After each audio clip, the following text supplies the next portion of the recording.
Hello and welcome to Pugsley Crew Reviews, a podcast that talks about all manner of films. And this week we have a returning guest, Kerr 9000. Hi everyone. How are you doing, Kerr? I hope you've been well. Yeah, I've been well. How have you been? Yeah, not too bad. Just been playing games. Have you played any of Palworld?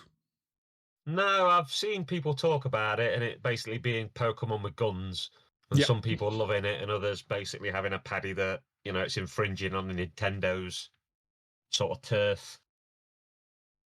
I think if Nintendo have a problem with it, Nintendo can deal with it themselves. I don't, you know. Yeah, Nintendo have never been shy about going the legal route. So if they did have a major issue, I think they'd be all over it by now anyway. Yeah. Well, I played a little bit of it so far. I have no guns. I have a bow and arrow. And that's about it. And none of my pals have any guns either, which is disappointing. Speaking of guns, the only thing people are talking about is it looking like Pokemon and there being guns in it.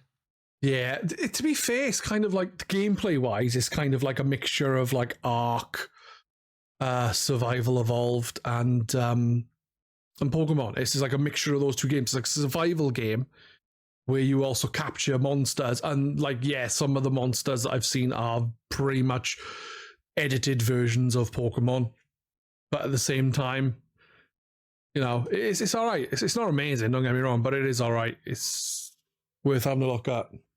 Oh, cool. So today's film is from 1987. It was directed by Paul Verhoeven. I think that's how you pronounce his name. Yeah, sounds right. And it's RoboCop. And, you know, like I said, all manner of films. We don't just watch shit films, we watch good films as well. We'll watch anything, whether it's good or bad. And for me, RoboCop is in the good camp. Oh, definitely. Because it's really fucking good. So... Have you seen this film before? Films by this director I'm a big fan of. All right, yeah, like Starship Troopers. Yep, love it.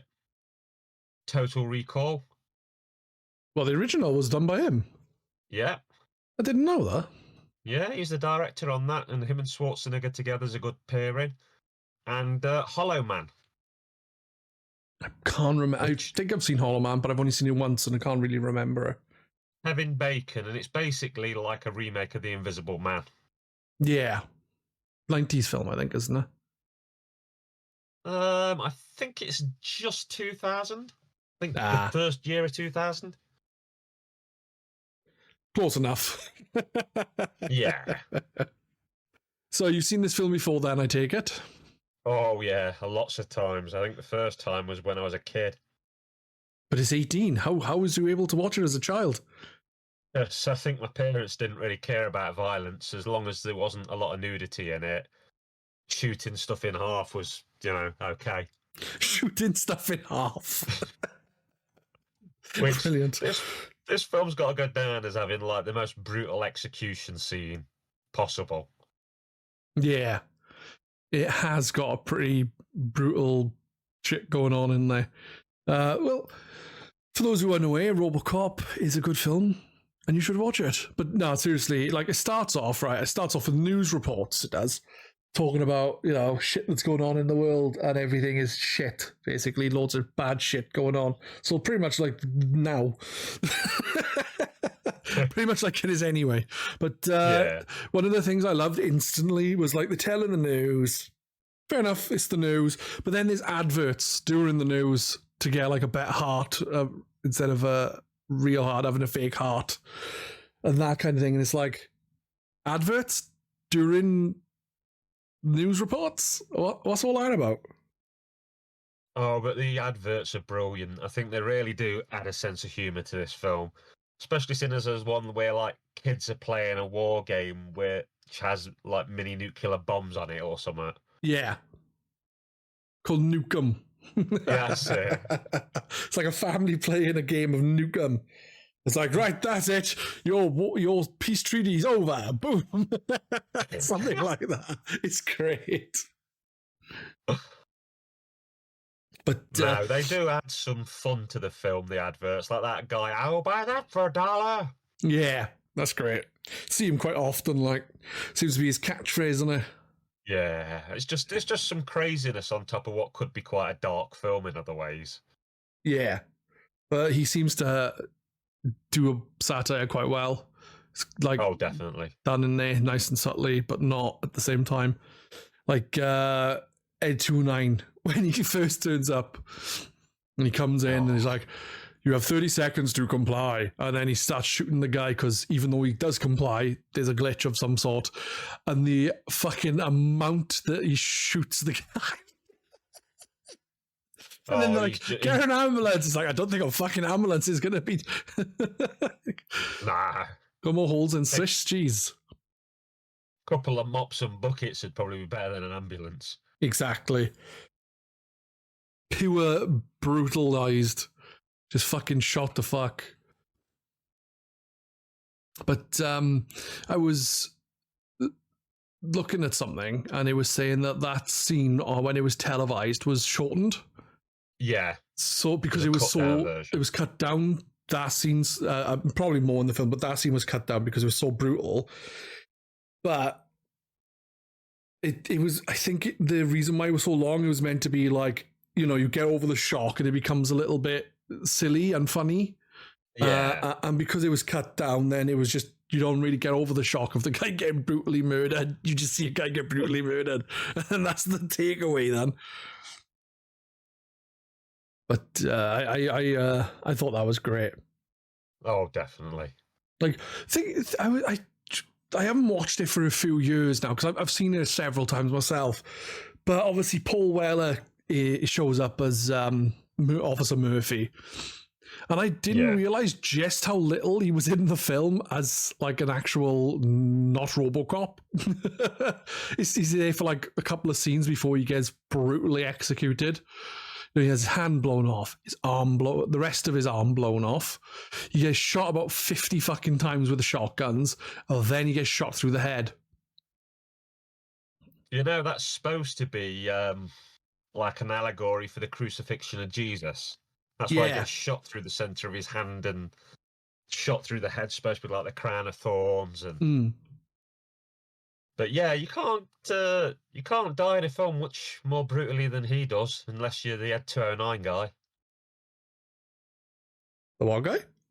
The guy that Ed 209 wastes. Oh, the Ed 209 guy. Yeah, my brain is not working properly. There's those two, and then the guy being acidified and then hit by a car or van. Yeah, that was great. I loved that. I did laugh. Just like... paste, well, not even paste, it was just like liquid, proper liquefied across the car at the end. Most films would do well to have one death that extreme in. To say this film has all three of those in one film, whoa. Yeah. Obviously, like, Murphy is like, hey, I'm a good cop. I'm going to kick ass and you're a slime. That kind of thing. Yeah, my voice is awful. I know. Who cares? And like, even when he's being fucking threatened by a big group of people, he kind of does stand up for himself a little and like tells the guy he's scum. Yeah. And then they brutally murder him. But then I like the sequence where they're... because obviously, I think it would have been done differently by some. I think it would have been shown as him being made instead of it just being like from his perspective. You see like little bits happening at a time where he's like coming on and offline. Yeah. And I think other things may have done it differently where like you see him being constructed in some way or shape or form, which obviously would be interesting, but I think the route they went is a good thing. I don't know if there was any it was the director's decision or if it was written like that, but I think that was cool. Puts you in his shoes, doesn't it? What it would be like to be suddenly being changed. Yeah. But I was the first night, obviously, RoboCop goes out into the streets and starts shooting people. He's like, he doesn't have much of a problem just taking people out. And like the one guy, he shoots him right in the dick, man. And that looks fucking brutal. Through the girl's dress, right into his dick. And there's a YouTube video I saw I don't know if it was YouTube. It was on something where that scene was played out but differently. Where like I'm sure he shoots a guy in the dick, and then another person comes along with his dick flapping about, and he shoots him in the dick, and then 30 people is just like shoots all in the dicks. It's just like satirizing. I love that scene, though. It is great. It's not only the shooting, but after the woman's screaming and crying, and oh, thank you, and it's just like, you have been a part of a horrible assault. I will contact a rape crisis center. Good day, ma'am, and walks off. Yeah, there's no emotion there, which by the end of the film, obviously there is. But, you know, is RoboCop Murphy by the end of it, or is he still RoboCop that has like a hint of Murphy in him? I mean, it's an interesting question, isn't it? Because the film does end basically with the head of the corporation saying, "What's your name, son?" or whatever. And he does say Murphy. Yeah. So he clearly knows who he was, and, you know, he's sort of regained his humanity. But has he come fully around and is properly Murphy, or is it just some of that memory lingers, so to speak? I'd say he's a halfway house, isn't he? He was a man, then he was a machine, and now he is a cop, a cyborg. He's half and half. Sorry, I was taking the piss because of the tagline. Oh, yeah. That went over my head then. But the thing with RoboCop is it's really fun. It's just generally a fun film. It's like so over the top with everything it does. It's like, oh, look, they're doing lines. Oh, but it's, and then they're about like, it smells so good. And they're doing loads and loads of coke. And the guy's snorting her off this other woman's tits and everything. And it's just like, it's really over the top. Simple as, really. Yeah. Like everything is like turned up to 11. The one thing I'll say about this film, which is total different to a lot of the films we've watched, not all, but a lot, this film is infinitely rewatchable. Yeah.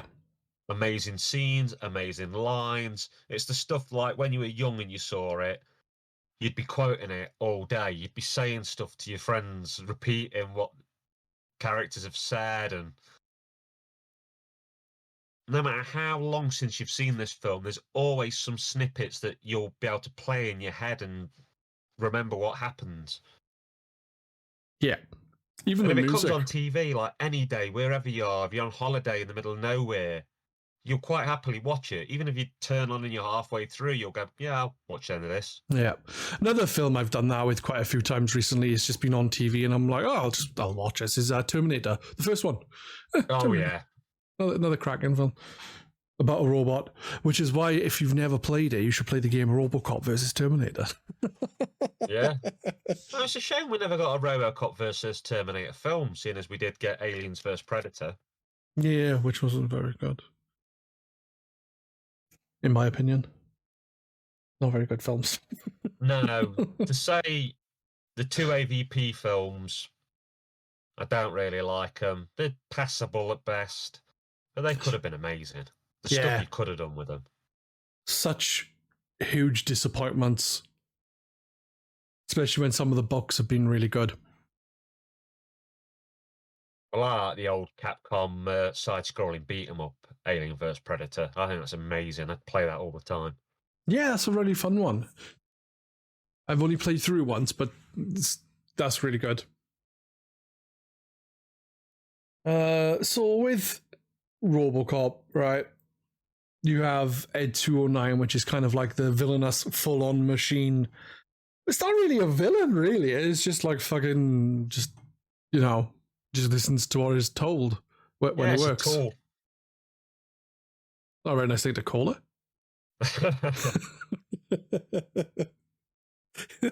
What if he thinks you're a tool? But obviously, I think one of my favourite bits with Ed 209 is when he falls down the stairs and is making like a noise at the bottom, like he's crying, like having a tantrum. I don't know why, but that's what it makes me think of, a kid having a tantrum, even though it's a machine. It's done like old-fashioned stuff, isn't it? Like it's a Ray Harryhausen type effect. Yeah. And I think it works well for it. I think it looks a lot better than it would if it was done with early computer sort of graphics. Oh, definitely. Some of those films are god awful now to look back at. Even at the time, some of the stuff was bad. Like, I know it's a later film and they come out a while later, but Mortal Kombat, Reptile in that looks fucking dreadful. Oh, yeah. I like that film, but it could have done better with more practical effects for Reptile. Yeah. Do you know what I could have done better with? If it wasn't a 12 and they went for an 18. Oh, yeah. If you proper had heads coming off and stuff. The most violent bit is a bloody nose or something, and maybe Shang Tsung landed on spikes, but generally speaking, it was quite a tame beast. A tame film based off what kind of game it came from, yeah. Definitely. Although, speaking of Mortal Kombat, one day we'll have to do Street Fighter the movie, because that is that's a sight to behold. I'll watch that again. It's amazing. Yeah. Oh, that's not a good film. But I think, is it Raul Julia, the guy that plays Bison? Oh, he's great. Oh, he gives like a Shakespearean performance amidst what basically across from him is a school panto. Yeah. Good analogy. I like it. Yeah, he's great in there. Shame he was ill. Yeah, it is. Now, with RoboCop, obviously we've touched on like some of the basic things, but there seems to be a lot of things going on in this. There's the whole corruption in corporations, the fact that corporations are taking over, the satirizing of how the world is going to become because it's set in the future, which is probably like, I don't know, 10 years ago now or something stupid. Yeah, but like some of the things. It seems to be kind of right. It's like corporations are taking over and people are getting shittier. Police are getting more brutal. Yeah, there's definitely social commentary there dressed up in action violence and stuff. Yeah. And it does make the film all the more meaningful for it. It's not just a dumb action film. It does have statements to make. Yeah, I think if it was just a dumb action film, I don't think it would be anywhere near as popular as it is, or like still have kind of the same kind of legacy to it. I know like RoboCop 2 onwards is considered to be much lesser films, but like the original one is top notch. I love number one, and I do have a soft spot for number two. I do as well, to be fair. My favourite thing in number two, I'll just say in case we never get around to that one, is where they're trying to make RoboCop 2 and the failed units are walking out, and one literally pulls its helmet off and screams and drops dead or whatever. Gruesome. We should watch RoboCop 2 at some point, maybe in a couple of weeks or something. Yeah. Go through the entire series, RoboCop 3, and then RoboCop rebooted. Yeah, definitely worth doing. The thing is, right, when you have a good film like this, it's hard to talk about a lot. Like we've been going for around 18 minutes, 19 minutes, and like I don't really know what to say about this because it's a fucking great film. It has some really funny moments in there. It has some brutal moments in there, social commentary to add along with it. It's just like it comes to a point with certain films. It's just like the best way to for someone, like if someone's not seen it and they listen to this again, oh, it sounds interesting. Best thing I can do is advise you to just go fucking watch it. It is it's fucking brilliant. It's just well worth a look. There's some great actors in it giving some amazing performances. I think, Peter Weller is great as Murphy and RoboCop. Kurtwood Smith, I have to say. Clarence Boddicker. Yeah. He is amazing, isn't he? Yeah, you really do believe he's a total bastard. I love that bit where he throws the guy out the van. He goes, "Can you fly, Bobby?" Yeah, that is great. There's some good lines in this. We'll have plenty to pick from to stick at the end of the episode. Oh yeah, that's probably my favourite. Can you fly, Bobby? It's just the way he delivers it. So Yeah. cold-hearted. Ronnie Cox is good in it as Dick Jones. Proper bastard. Got to love him. To the degree, I think of RoboCop so much with him. He turns up in Star Trek The Next Generation as a captain. I think it's Captain Jericho. And I was instantly like, oh, it's Captain RoboCop. He'll be a dick. And he was a dick in that as well. So that's kind of how he's probably been typecast. Captain RoboCop. That's brilliant. Is it Daniel O'Hurley or Healy is the old man, the boss of OCP? And I'm sure he's the guy that was the old man villain in Halloween Season of the Witch. So Sure. I kind of expected him to be a dick in this, and he's quite a nice man for a corporation running rich bastard. Yeah, that's the funny thing. It's like they're trying to portray the corporation as they're not evil. There's just some evil people in there, but they're all trying to one each. Like they talk about certain things. They all one up each other, but it's like it's like really shitty practices and shitty people. But like the other guy's like he's trying to do non-profit things. The other guy's like, yeah, your business is what you make of it, and he's obviously making money from it. So. Because he's a bastard. I think at the end of the day, RoboCop is a film that will stand up because at the end of the day, it's got a lot to say, and it fucking says it, and it's bang on the money. Yeah, says it, and it says it with style, and death and explosions. I tell you what, one death I liked was the guy at the end. Not right at the end. He's like he drops a lot of metal shit girders and stuff onto RoboCop. It's like, I got him, and then fucking Lewis shoots the thing and it blows up. It's just like, fuck you, you knob. Yeah, it's satisfying, isn't it? It is. And thinking about it, that guy was in Dead Still, was the great grandfather. Oh yeah. Yeah. Look, we've come full circle to a previous film. So, yeah. We've obviously said a lot of positive things about this film, but would you recommend this film? Oh, definitely. This is definite. You have to see it. It's possibly a film I'd even give a 10 to. I think it is an incredible film. I just can't recommend it hard enough. If you've not seen it, go watch RoboCop. Yeah, I would agree with that. It like I said, previously it's got like a story to say about like the way things are becoming, as well as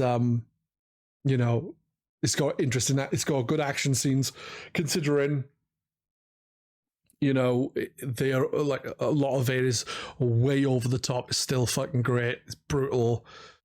That's just good fun, and everyone needs to check it out.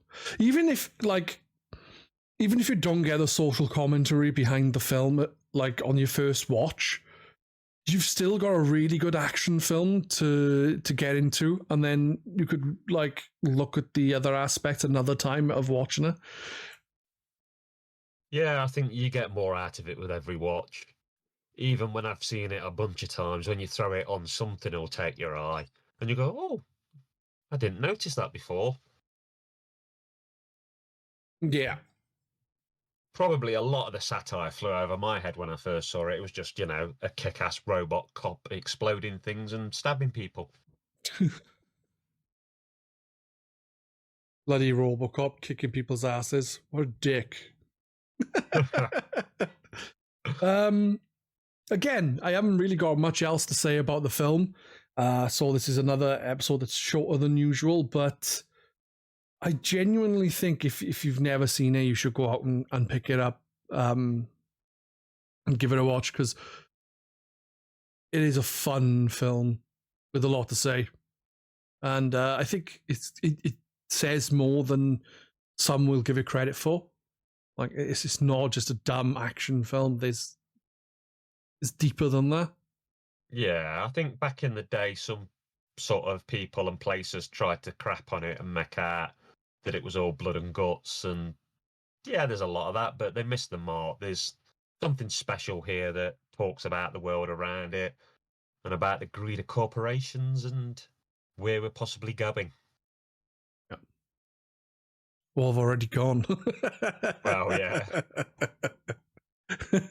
Back then is where we were going. Now it's more where we already are. It's been like 30 years since it came out, hasn't it, roughly? Yeah, it must be. Oof. Make me feel old. Yeah, 30 odd years. 34 years? Something like that.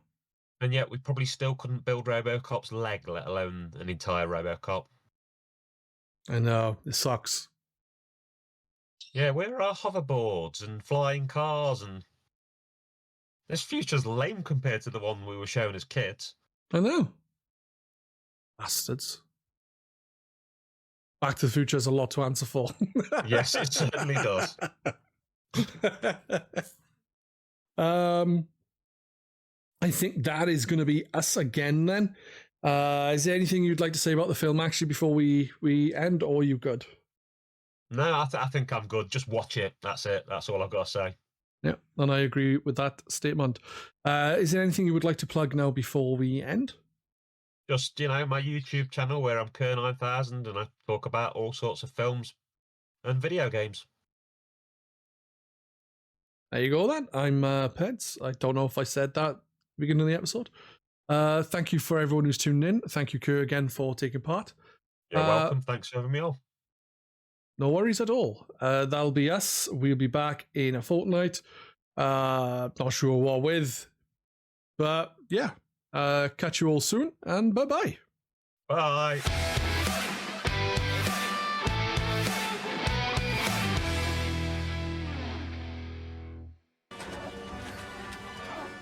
Can you fly, Bobby?